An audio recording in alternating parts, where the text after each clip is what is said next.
Hey, I'm going to be doing a whip tutorial today. As you can see, it's really nice out, and just for shits and giggles, I felt like putting my phone in a tree. Uh, don't ask me why, I felt like it. And this is going to be breaking down whips into basically the most basic components that I can. And it's really three main things. You have your basic figure eight with a down-facing cross point. Excuse me. And what a cross point is with the figure eight, it's this point right here. You can see how when you draw a figure eight, you have that cross in the middle, and that's what I'm talking about. It's just kind of like if you took this flat figure eight and you warped it. And that is with a forward facing cross point, which obviously you can do if you want, but I'm going to be talking about that with the down facing cross point. And there's also your finger wave. You can use different variations. I usually use that one. You can use that. You can just have your hands like that, and it looks similar to a flail. You can have your fingers out like this and just not bend them. That definitely gives a big look to your whips. As well as the actual finger roll, which is going to kind of give more of a floppy look to it. Excuse the bug flying in my face. And basically any type of finger wave variation, compression waves. I've tried to get that one if you're feeling a little frisky. And then the third component to the whip is basically a directional oscillation, which means it's going back and forth in some direction. And obviously you have the forward, and you can go off to the sides as well, up and down, you know, diagonals. You can have them go off in different ways. Have one go forward, one go out. Obviously, like both going forward, you know, going together. And as far as getting that down well, and you know, you can make that a circle as well, instead of just an oscillation, or you can just have it still.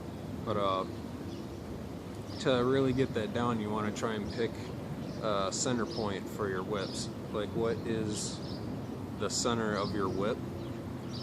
And it's going to be about where that center of the that big outer loop that you're making is. So right about here. It's near your wrist.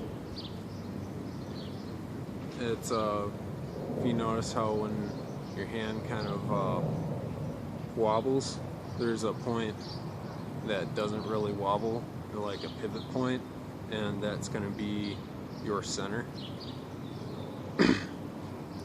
And you also want to make sure, of course, that when you're doing, if you're doing a wave with it, you want to make sure the bottom of your wave is back here. So that ends up making it so the back loop of this figure eight is quite a bit smaller than the forward loop. So it's like a, you know,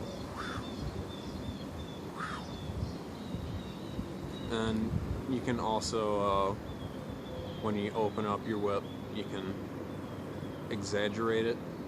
You can, as in like extending your whip, kind of like the same way you would with like Hawaiian flail flowers if you wanted to make a big circle. That's called an extension versus just a static spin.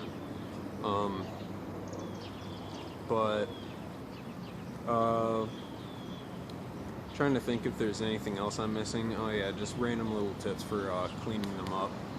You of course want to stretch, get that all stretched out,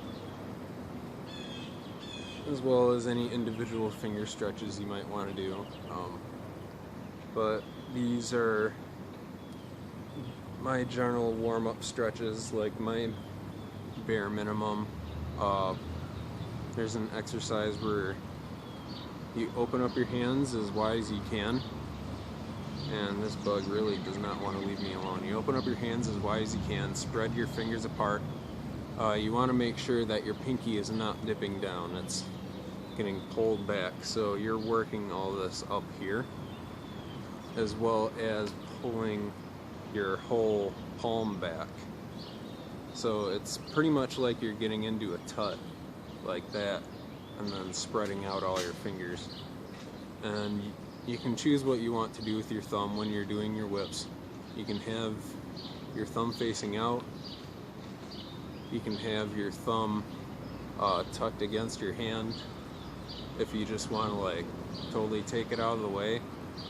You can have it in your palm slash kind of pointing at the viewer if you want to point the light at them. And you can also include it in your waves or in your rolls, and really just kind of make it another finger within the whip.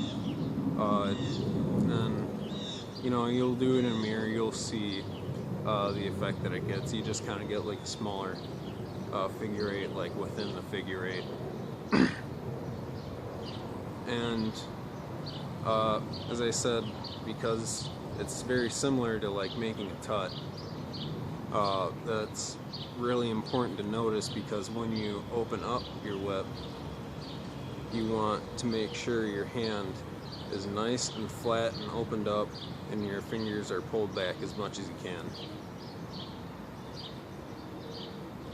And you also want to make sure that you're at least able to get this back here, because you don't always have to if you want, but it's definitely just a matter of control, something that you should be able to do.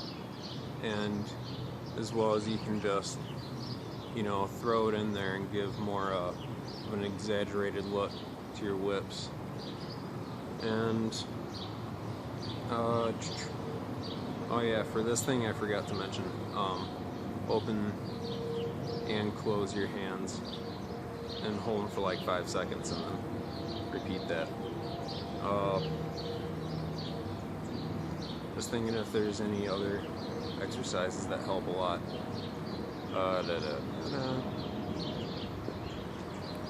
Alright, that's really all I got for you. Let me know how you like this tutorial.